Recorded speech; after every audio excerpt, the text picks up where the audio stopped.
तू जे यश मिळवलेलं आहे त्याच्याबद्दल छोटीशी मुलाखत आहे. मला सुरुवातीला तुझं पूर्ण नाव आणि तू कुठून आलीस त्याच्याबद्दल सांगशील? जसे की तुम्हाला माहितीच आहे, मी भाग्यश्री अशोक पवार. मी दाभाडी गावातून आलेली आहे. दाभाडी तालुका मालेगाव, जिल्हा नाशिक येथून मी आली आहे. आणि माझं 1ली ते 10वी पर्यंतचं शिक्षण हे दाभाडी या गावातच झालेलं आहे. त्यानंतर मी 11वी 12वी सायन्स केलं आहे. तर मग 11वी 12वी सायन्स देखील माझं दाभाडी गावातूनच झालं. आपल्या यशामध्ये आपल्या कुटुंबाचा खूप मोठा वाटा असतो. त्याबद्दल तू तुझ्या घरच्यांबद्दल आणि तुझ्या घरची परिस्थिती याबद्दल थोडी माहिती सांगशील? हो, निश्चितच. कुटुंबाबद्दल सांगायचं झालं म्हणजे कुटुंबाची सोबत मला नेहमीच होती सुरुवातीपासूनच. आणि परिस्थिती सांगितली तर आर्थिक परिस्थिती ही बिकटच होती, कारण की आम्ही 4 भावंड होतो. त्यामध्ये 3 बहिणी आणि 1 भाऊ. 3 बहिणी आम्ही 3 जण बऱ्यापैकी म्हणजे चांगलंच शिकलेलो आहोत. आणि भाऊ देखील माझं अजूनही शिक्षण करत आहे. त्यामुळे चारहींना शिकवणं म्हणजे खूप आर्थिक परिस्थिती बिकट असल्यामुळे 4हींना शिकवणं खूप हयातीचं होतं. आणि त्या परिस्थितीत आईवडिलांनी खूप चांगलं शिकवलं असं मी तरी म्हणते. आणि त्या परिस्थितीत शिकवत असताना बरेच असे गावातील लोक पण म्हणायचे की 3 मुली आहेत, तू काय करशील असं, नाही का.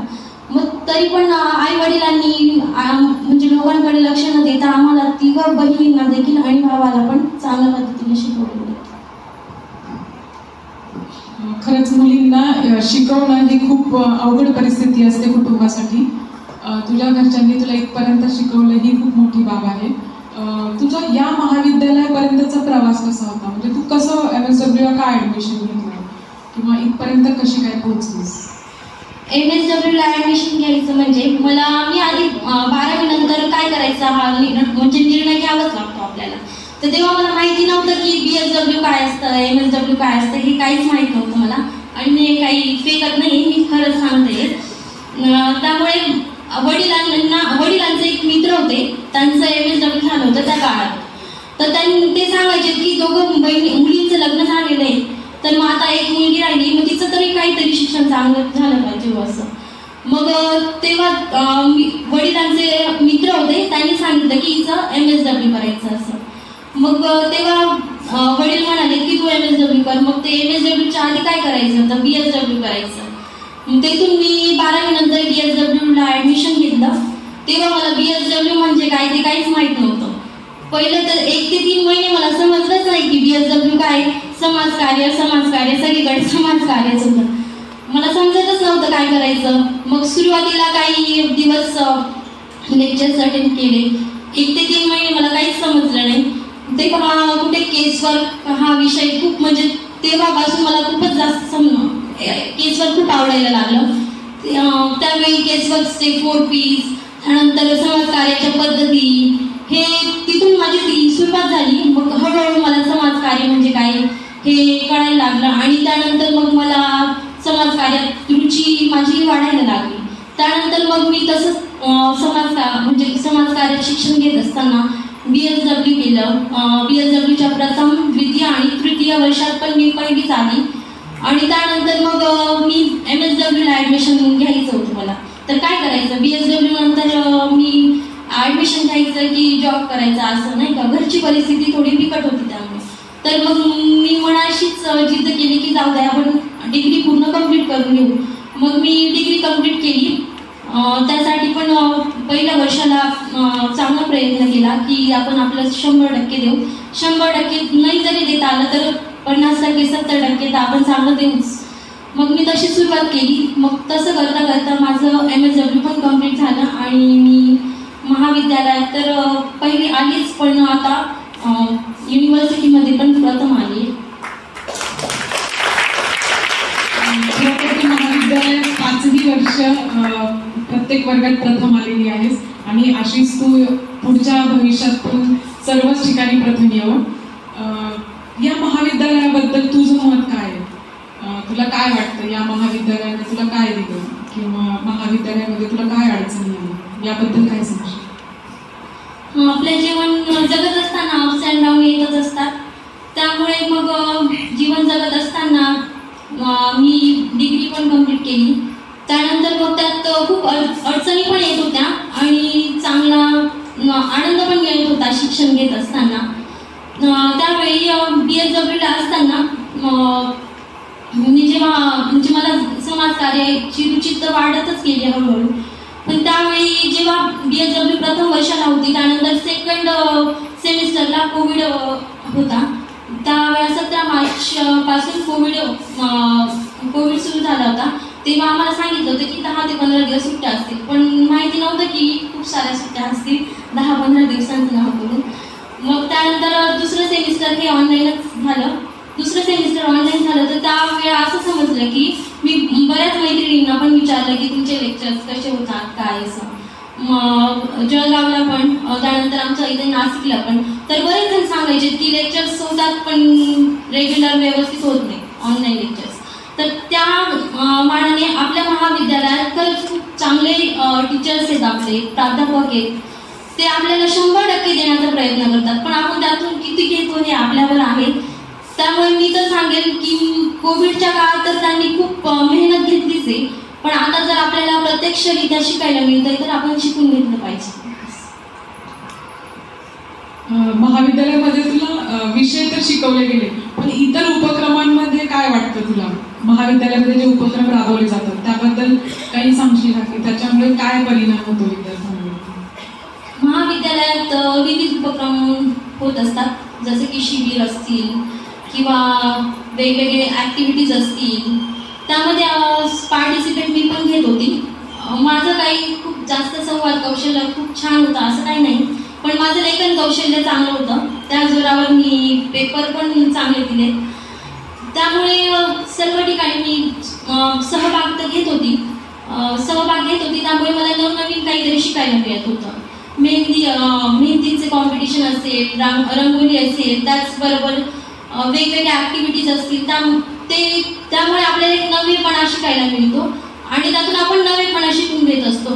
त्याचबरोबर मी 2020-21 मध्ये एक नॅशनल इंटिग्रेशन कॅम्प केलेला होता आणि त्यातून मला खूप काही शिकायला मिळालं. त्यामध्ये कल्चरल ॲक्टिव्हिटीज असतील, त्यानंतर आपण बाहेर जात असू तर त्यांच्यातील नवेपणा काय शिकून घेता येईल किंवा त्यांच्यातील वेगळेपणा जो असेल तो आपण शिकून घेऊ शकतो. म्हणून वेगवेगळ्या ॲक्टिव्हिटीजमध्ये, तसेच वेगवेगळ्या ॲक्टिव्हिटीजमध्ये किंवा वेगवेगळ्या जसे आपल्याला बाहेर जाता येईल किंवा आपण ज्यावेळी बाहेर जातो त्यातूनच आपण काहीतरी शिकत असतो. म्हणून मी म्हणेल की खूप काही शिकायला मिळेल. म्हणजे एकंदरीत महाविद्यालयामुळे तुझ्या व्यक्तिमत्वामध्ये खूप चांगला बदल झालेला दिसतो. तुझी स्वप्न काय आहेत? आता भविष्यात काय करायचं ठरवलंस? आता भविष्यात काहीतरी तर चांगलं करणारच नक्कीच आहे, कारण की जॉब करण्याशिवाय पर्याय नाही. त्यामुळे आता सध्या तर समाज कार्यामध्ये आपले जे आदिवासी विभागामध्ये आता रिक्रुटमेंट निघाली आहे. त्याचबरोबर समाज कल्याण अधिकाऱ्याची याच्यामध्ये पण रिक्रुटमेंट निघाली. त्यामध्ये मी फॉर्म भरले. माझे प्रयत्न चालू आहेत. आता प्रयत्नात परमेश्वर म्हणतो आपण, त्यानुसार तुझे प्रामाणिकपणे प्रयत्न करतेस त्याच्यात तुला नक्कीच यश मिळेल. आपल्या संस्थेकडनं तुला काय वाटतं की आपल्या शिक्षणामध्ये काय फायदा झाला किंवा संस्थेने काय योगदान दिलेलं आहे विद्यार्थ्यांच्या शिक्षणासाठी? त्यामध्ये आताच मी सांगितलं की वेगवेगळ्या आपल्याला ॲक्टिव्हिटीज वगैरे शिकायला मिळतात. संस्था ही खूप चांगलं कार्य करते. समाज कार्याचं शिक्षण म्हणजे खरंच खूप चांगलं आहे. त्याचं जे योगदान आहे ते आपल्याला कोणत्याही क्षेत्रात मिळू शकतं, जसं की उद्योग असेल, व्यवसाय असेल. असं कोणतंच क्षेत्र नाही आहे की त्याच्यामध्ये समाजकार्याचा अवलंब होणार नाही. म्हणून या क्षेत्राचा अवलंब प्रत्येक ठिकाणीच होईल. म्हणून मला तर असं वाटतं की महाविद्यालय हे खूप चांगलं कार्य करते आणि त्या कार्यात मी पण सहभागी आहे. तू स्वतः भाग्यश्री ग्रामीण भागातून आलेली आहेस आणि तू सुरुवातीला तुझ्या घरची परिस्थिती सांगितली की अत्यंत बिकट होती. ग्रामीण भागातल्या मुलींना शिक्षण घेणं खरंच खूप अवघड गोष्ट आहे. तुला काय वाटतं की ग्रामीण भागातल्या मुलींच्या कोणकोणत्या अडचणी असतात शिक्षण घेताना? ग्रामीण भागात अडचणी महिलांच्या म्हणजे पहिले तर मुलींना घराच्या बाहेरच निघू देत नाही. आजही ती परिस्थिती आहे. माझ्या पण बऱ्याचशा मैत्रिणी आहे, त्या काही मैत्रिणी 12वी केली त्यानंतर त्यांचं शिक्षण म्हणजे तिथेच बंद झालं, काहींचे लग्न झाले. म्हणजे अशा बऱ्याचशा आहेत अडचणी. त्यामध्ये काही ठिकाणी आता बालविवाह अजूनही चालतोच, आपण म्हणतो की नाही, पण तरी ती प्रथा अजूनही आहेच. वेगवेगळ्या अडचणी बऱ्याचशा येत असतात महिलांच्या संदर्भात. तरी आरोग्याच्या दृष्टिकोनातून असतील, सामाजिक दृष्टिकोनातून खूप बंधनं आहेत मुलींना आजही. त्यामुळे ते कुठेतरी बदल झाला पाहिजे असं मला वाटतं. तू अडचणी सांगितल्यास आणि या सगळ्या अडचणींवर मात करत करत तू इथपर्यंत पोहोचलीस. आता तू असं काय ठरवलंय की मी जे यश मिळवलंय त्याच्यामुळे तू आपल्या महाविद्यालयातल्या विद्यार्थ्यांना काय सांगशील की त्यांनी कशा पद्धतीने प्रयत्न करायला पाहिजे? पहिले तर स्वतःशी प्रामाणिक राहिला तर सगळं काही मिळेल, यश तर नक्कीच मिळेल. त्यामुळे पेपर जर लिहित असाल तर तो कसा लिहावा, काय लिहावा, त्यात टाईम मॅनेजमेंट कसं करावं, मुद्देसूदपणा कसा आणावा, ह्या सर्व गोष्टी महत्त्वाच्या असतात. ते तर आपल्याला वारंवार आपले शिक्षक सांगतच असतात, पण आपण त्यावेळी एवढं लक्ष देत नाही. त्यामुळे थोडंसं मागे आपण खेचतो. मला एवढं सांगायचं आहे की जेव्हा आपण पेपर लिहितो त्यावेळेला टाईम मॅनेजमेंट खूप महत्त्वाचं आहे. आणि त्यानंतर मुद्देसूदपणा, त्यामध्ये बऱ्याचशा काही गोष्टी आहेत, जसे की पेपर लिहितानाची सुरुवात कशी करावी, शेवट कसा करावा, या सर्व गोष्टी आपल्याला जर आल्यात तर आपण नक्कीच चांगले यश मिळवू शकतो. आता तू जे यश मिळवलं हे घरी नक्कीच माहिती पडलं असेल की तू प्रथम आलीस वगैरे, तर तुझ्या घरच्यांची काय प्रतिक्रिया होती किंवा समाजातली किंवा नातेवाईकांची काय प्रतिक्रिया होती त्याबद्दल?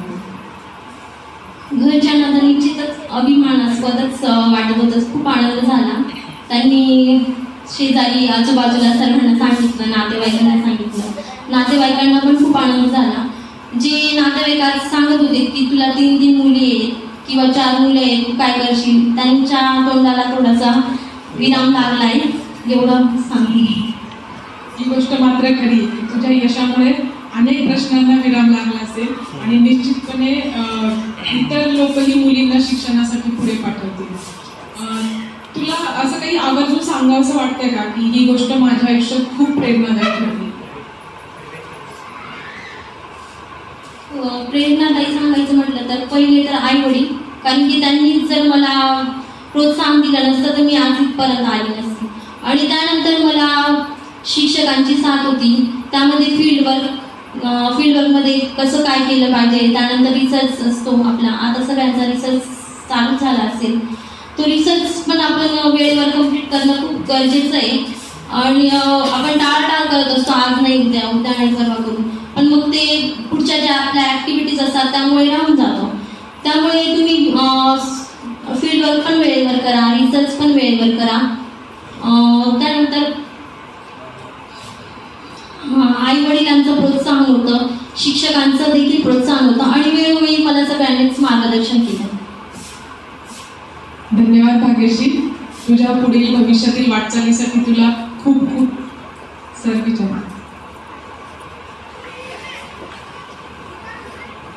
वाटतं BSW पण इथंच केलं, MSW पण इथंच. 5 वर्ष आपण या महाविद्यालयात शिक्षण घेतलं. महाविद्यालयातल्या सर्व स्टाफने आपल्याला पूर्ण मार्गदर्शन केलं. संस्था चालकांनाही या शैक्षणिक व्यवस्थेची उपलब्धता करून दिली.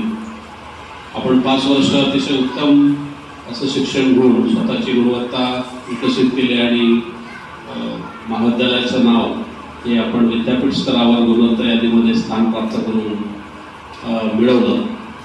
हे 5 वर्षाचा कालावधी हा खूप मोठा कालावधी आहे. खूप अनुभव असतील तुझ्याकडे महाविद्यालयाबद्दल 5 वर्षातले, तर चांगल्याच गोष्टीच आपण सोबत घेऊन पुढे जायचं असतं.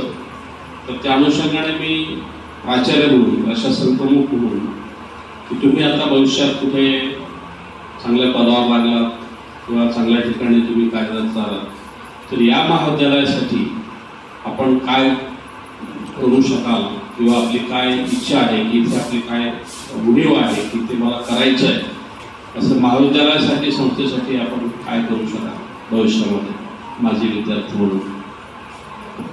सर, मी पहिल्यापासूनच ठरवलं होतं की जर कदाचित पुढच्या भविष्यात मी जर काही चांगलं केलंच तर मी रमाई पोळी भाजीसाठी मदत करेलच.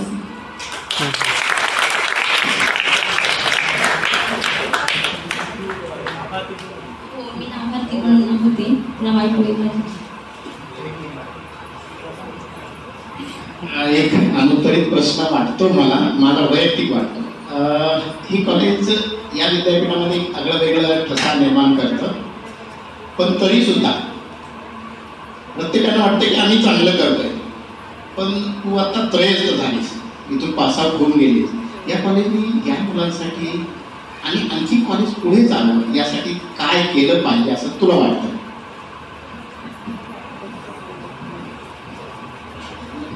कॉलेज तर करणारच आहे, पण विद्यार्थी किती मनावर घेत आहे पण महत्त्वाचं आहे. जर विद्यार्थ्यांनीच मनावर नाही घेतलं तर मग काही शक्य नाही आहे.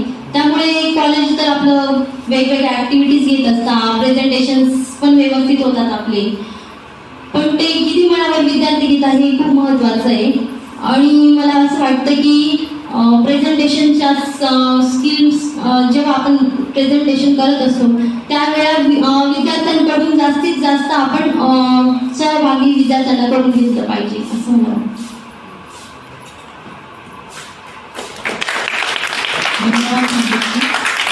तुझी स्वप्न काही आहेत ती निश्चितच सगळी पूर्ण होईल आणि तुझ्या भविष्याच्या वाटचालीसाठी महाविद्यालयाकडून तुला शुभेच्छा. धन्यवाद मॅम, आणि धन्यवाद महाविद्यालयाचे की आज मला इथे बोलावलं.